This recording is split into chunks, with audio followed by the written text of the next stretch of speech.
Nothing ever felt as good or as easy as when we were young.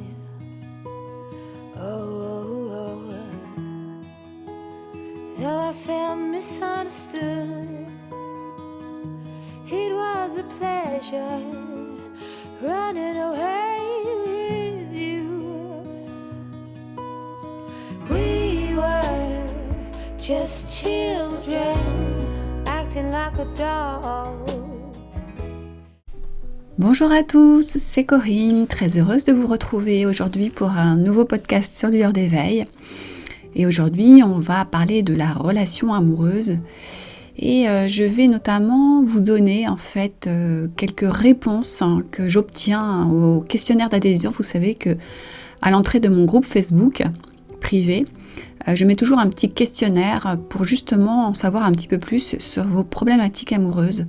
Alors j'en ai des centaines et des centaines de réponses parce que je commence à avoir pas mal de personnes maintenant dans ce groupe.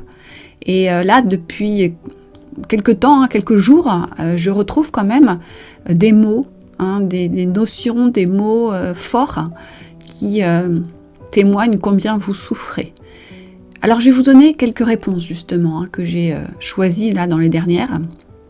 Vous me dites par exemple, ma relation amoureuse est impossible pour l'instant et elle me dévore. Donc c'est assez fort quand même comme terme. Vous me dites aussi, rupture au bout de 25 ans, je n'arrive pas à sortir mon compagnon de ma tête, c'est une vraie obsession malgré le travail sur moi. Là aussi c'est avec ce mot obsession qui revient souvent. Une autre réponse, vous me dites, mon mari est parti avec une autre femme, j'ai des pensées obsessionnelles non-stop. Une autre, vous me dites, il vient de mettre fin à notre relation, je perds pied, je sombre. Encore une autre, je ne peux pas le sortir de ma tête. Vous me dites encore, je suis atteinte d'une souffrance, d'un amour obsessionnel pour un homme qui m'a quittée et ne veut plus entendre parler de moi. Encore une autre, sortir de mon obsession amoureuse qui me bloque à tous les niveaux de ma vie, je n'arrive pas à remonter la pente. Alors voilà, j'ai pris quelques extraits, il y en a encore beaucoup d'autres, mais on retrouve bien tous ces mots d'obsession, je n'arrive plus à remonter la pente, je sombre. Voilà, donc il y a vraiment une souffrance très grande et je la comprends et je l'entends, votre souffrance. Mais j'avais envie aujourd'hui de vous expliquer pourquoi vous vous sentez à tel point anéanti par ces situations qui parfois vous poussent à me dire « j'aimerais disparaître, ne plus exister serait un soulagement ». Vous me le dites en entretien, quand je vous ai au téléphone. Dans mon activité d'accompagnement, j'aime guider toutes les âmes, peu importe leur parcours, peu importe leur souffrance. Mais j'aime tout particulièrement accompagner les personnes en souffrance amoureuse, car c'est souvent au sein de la relation d'amour que tous les dysfonctionnements de l'être humain sont exacerbés et que la détresse et le sentiment d'anéantissement sont les plus grands. Alors en début d'accompagnement, quand on travaille les peurs, je vous demande toujours quelle est votre plus grosse peur. Et les deux plus grosses peurs qui reviennent sont 1.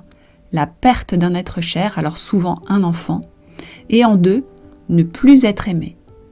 Donc on voit que l'amour est au centre de nos vies. Même quand on souffre dans le domaine professionnel, lorsqu'on n'est pas reconnu ou lorsqu'on n'est pas à sa place, c'est un problème d'amour. L'amour de soi et l'amour des autres. C'est d'ailleurs Mahatma Gandhi qui disait « La loi de l'amour gouverne le monde ». Le problème, encore une fois, c'est qu'on confond l'amour avec un grand A, indispensable à notre survie, et l'amour, sentiment, possession, dépendance, qui souvent nous emprisonne. D'ailleurs, c'est rigolo car pendant longtemps, je me suis demandé comment les personnes qui faisaient vœu de célibat, religieux ou pas d'ailleurs, arrivaient à être heureux. Mais c'est maintenant une évidence pour moi, il est possible d'expérimenter l'amour en dehors de l'amour du couple. Ok, ça ne convient pas à tout le monde sur le long terme, moi la première, mais ces personnes-là ne sont pas en manque d'amour.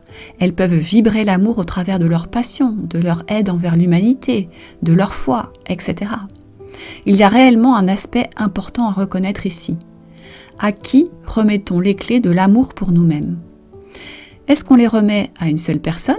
Si oui, très bien, mais imaginons que cette personne disparaisse pour une raison ou pour une autre. Ceci est valable dans un couple où tout se passe bien et pour lequel il n'y a aucune rupture en vue. un jour, l'un des deux disparaîtra. Faut-il se sentir complètement anéanti au décès de notre partenaire ? Oui, il y aura beaucoup de tristesse, certes.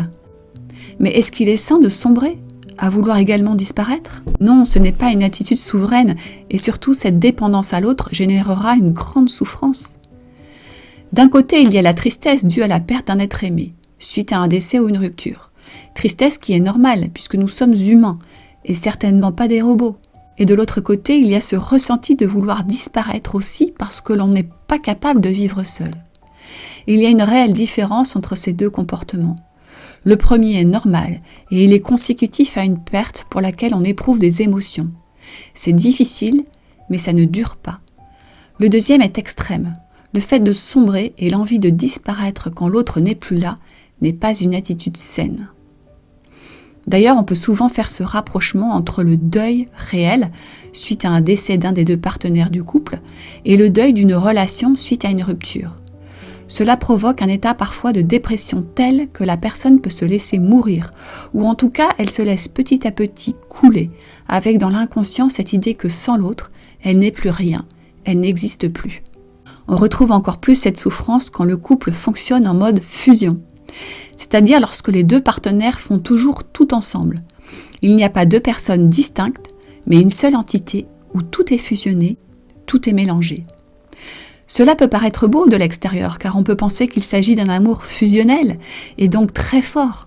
Mais en réalité, lorsqu'il y a fusion, il y a un grand manque d'équilibre dans le couple, et cela engendrera de très grandes souffrances dès qu'un des deux ne sera plus là. Je vous le dis encore une fois, l'amour n'est pas synonyme de dépendance et de fusion. L'amour est quelque chose que l'on partage avec l'autre, mais on ne doit pas venir combler nos imperfections ou nos manques au travers de l'autre, au risque d'avoir de très grosses déconvenues. C'est pourquoi vous pourrez résoudre toutes vos problématiques de souffrance amoureuse et de dépendance à l'autre en faisant ce chemin de conscience et de retour à vous-même. Vous savez, c'est comme un petit enfant qui apprend à marcher. Vous pouvez, si vous le voulez, lui tenir la main toute sa vie, mais il sera perdu le jour où vous la lâcherez. L'être humain ne doit pas être dépendant des autres s'il veut sortir de la souffrance amoureuse. Il doit d'abord être autonome en amour, avant de partager l'amour avec l'autre. Ne pas s'apporter d'abord à soi-même cet amour, c'est forcément aller chercher chez l'autre et dans la relation une béquille.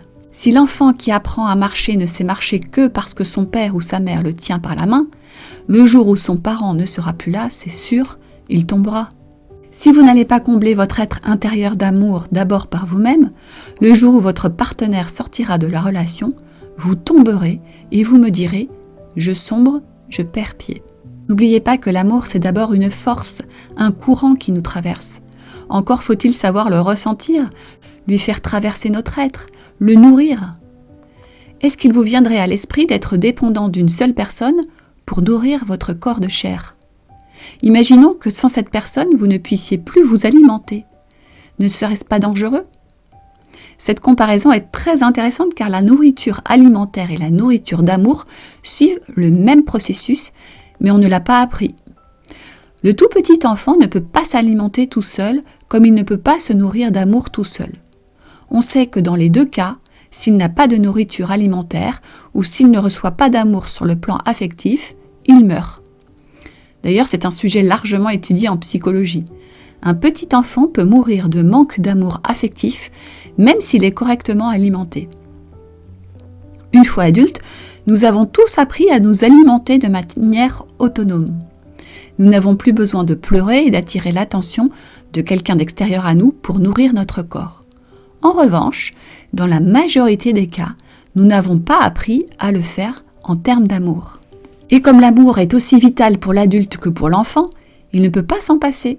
Donc comme il n'a pas appris à le cultiver d'abord par lui-même, il va le chercher ailleurs et généralement dans la relation amoureuse. Mais il y va en totale dépendance. Une fois qu'il a trouvé l'objet de son amour, il va se dire « Seule cette personne peut m'apporter ma dose d'amour. Sans elle, je suis foutu, je suis perdu. » Et alors, c'est là que la souffrance s'installe. D'ailleurs, c'est le même phénomène chez les personnes qui ont commencé à faire le chemin intérieur de retour à soi, mais qui ne sont pas allées encore assez loin. Elles pensent être indépendantes en amour, et là, Comme par hasard, une relation hors norme, comme je les appelle, vient réveiller toutes leurs dernières dépendances et leurs dernières peurs. Soudainement, elles comprennent que le chemin n'est pas encore terminé en termes d'autonomie concernant l'amour. Finalement, ce chemin d'autonomisation de l'amour, c'est la voie royale pour atteindre l'état de plénitude qui nous permettra de traverser toutes les épreuves de la vie sans être complètement anéantis. Oui, parfois ça va encore tanguer, parfois les expériences de vie pourront encore nous tester. Mais une fois que l'on arrive à être autonome sur le chemin de l'amour, quel bonheur de pouvoir le partager avec quelqu'un qui sera lui aussi autonome de son côté. Plus de peur de perdre l'autre, plus de jalousie, plus d'attente, plus de conditions, plus de déséquilibre, plus de jugement, plus de fusion permanente. Il s'agira enfin d'un amour non dépendant, d'un amour partagé en conscience. L'amour partagé ne sera pas pollué par les attentes impossibles de l'un et de l'autre, ni par les peurs qui réveillent les égos des deux partenaires. Oui, dans cette relation, tout ne sera pas parfait, mais la communication apaisée des deux personnes non dépendantes permettra de résoudre les problèmes dans la bienveillance. Finalement, lorsqu'il y a de la souffrance amoureuse, c'est qu'il y a souvent deux personnes non autonomes en amour. En général, il y en a une qui s'accroche de peur de perdre et l'autre qui fuit de peur d'être étouffée. Il s'agit ici de l'expression de deux égos non apaisés qui expriment leur peur. La relation amoureuse ne s'entretient pas comme par magie. C'est en y mettant beaucoup de conscience qu'on peut arriver à la faire évoluer et à la magnifier. Mais avant de mettre de la conscience sur la relation, il vaut mieux que les deux partenaires du duo arrivent déjà à mettre de la conscience sur leur propre personnalité. À chaque fois que vous êtes dans la colère vis-à-vis de l'autre, ou dans le jugement ou la critique, c'est votre peur qui pousse votre ego à agir comme cela. Quand il y a de la peur, il n'y a pas d'amour. L'apprentissage de l'amour passe forcément par un chemin de retour à soi, d'éveil de soi pour apaiser toutes les peurs et toutes les croyances limitantes. Lorsque vous aurez réussi à déjouer l'emprise de votre personnage égotique, la confiance en vous grandira, l'estime de vous croîtra et l'amour en vous s'expansera. Vous pourrez alors vivre une relation amoureuse saine, équilibrée et harmonieuse. Le chemin de l'amour sincère pour soi-même et pour les autres est un vrai chemin de libération. Je vous invite vivement à le suivre. Voilà, j'en ai terminé avec ce podcast et si vous êtes intéressé pour discuter de ce sujet avec moi, n'hésitez pas à me contacter. Vous avez un entretien gratuit avec moi de 45 minutes et voilà, vous pouvez évidemment me parler de vos problématiques amoureuses, mais également de vos problématiques de dépendance, peu importe le domaine. Ça peut être également dans le domaine professionnel. Tout est lié. Et c'est seulement ce chemin de retour vers vous-même, d'amour de vous-même, qui vous libérera de tous vos emprisonnements, quels qu'ils soient. Voilà, donc je suis à votre disposition, surtout n'hésitez pas. Vous pouvez me contacter soit par mail, soit par numéro de téléphone puisqu'il est sur mon site. Vous pouvez réserver aussi une session gratuite avec moi. Vous avez toutes les informations sur mon profil Facebook et aussi sur mon site. Voilà, je vous laisse et je vous dis à très bientôt et encore merci pour votre écoute. Au revoir. Nothing ever felt as good or as easy as when we were young. Oh, though I felt misunderstood, it was a pleasure running away with you. We were just children acting like a dog.